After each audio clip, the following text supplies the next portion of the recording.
Tissue में leak करने लगना जाहिर सी बात है। आपको इस बात से अच्छे तरीके से ये बात समझ में आ गया होगा कि ब्रेन हैमरेज क्या होता है। ब्रेन हैमरेज में क्या होता है? ब्रेन हैमरेज दरअसल ब्रेन में जो ब्लड वेसल्स ब्रेन को न्यूट्रिएंट्स और ऑक्सीजन प्रोवाइड कराती हैं ब्लड के थ्रू, वो फटकर जब ब्रेन में ही ब्लड लीक होने लगता है तो ही इसे ब्रेन हैमरेज कहते हैं। ये एक प्रकार का स्ट्रोक होता है। पर ये होता कैसे है, चलिए इस वीडियो में आज हम यही बात ढंग से जान लेते हैं। देखिए, ब्रेन की आर्टरी जो ब्रेन में ब्लड सप्लाई कराती है वो यहाँ से हृदय से निकलने वाले आर्टरी से कई सारे ब्रांच में डिवाइड हो जाती है, जिसे कैरोटिड आर्टरी के नाम से जाना है।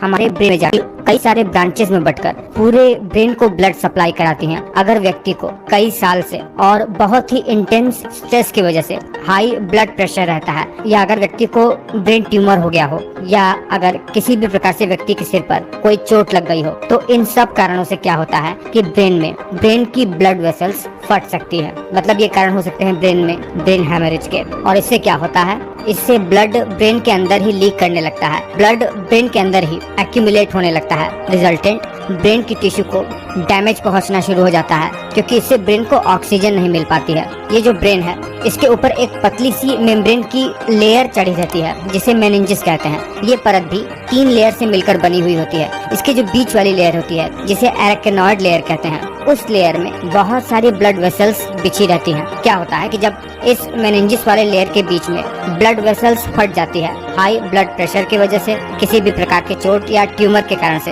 या कुछ ब्लीडिंग डिसऑर्डर्स की वजह से, तो इस प्रकार के ब्रेन हेमोरेज को सब एरेक्नोइड हेमोरेज के नाम से जानते हैं। जब ब्लड वेसल्स यहाँ पर फट जाती है तब इस लेयर और ब्रेन के बीच में ब्लड एक्यूमुलेट होने लगता है, जिससे ये लेयर नीचे ब्रेन टिश्यू के ऊपर प्रेशर बनाती है। इससे ब्रेन को ऑक्सीजन नहीं मिल पाता है, जिससे वहाँ की ब्रेन टिश्यू मरने लगती है। वही जब ब्रेन टिश्यू के अंदर कहीं पर ब्लड वेसल्स फट जाती है और वहाँ पर ब्लड लीक होने लगता है, तो इसे इंट्रा सेरेब्रल ब्रेन हेमोरेज के नाम से जानते हैं। यह भी हाई ब्लड प्रेशर, ट्यूमर और किसी भी प्रकार से सिर पे चोट लग जाने के कारण से होता है। ब्लड हेमोरेज के लक्षण क्या क्या होते हैं? इसमें दौरे पड़ सकते हैं, एक हिस्सा शरीर का पूरी तरीके से वीक हो जाएगा, नमनेस सा, एक हिस्सा चेहरे का लटक सा जाएगा, मानो शरीर को लकवा मार गया हो, सोचने समझने की शक्ति में दिक्कत होगी, बोलने में दिक्कत होगी, चलने में, बॉडी बैलेंस बनाने में दिक्कत हो सकती है। सिर में हमेशा दर्द रहता है और इसका डायग्नोसिस MRI और CT स्कैन से होगा, जिसमें डॉक्टर ये पता लगाएगा कि ब्रेन के किस हिस्से में ब्रेन हैमरेज हुआ।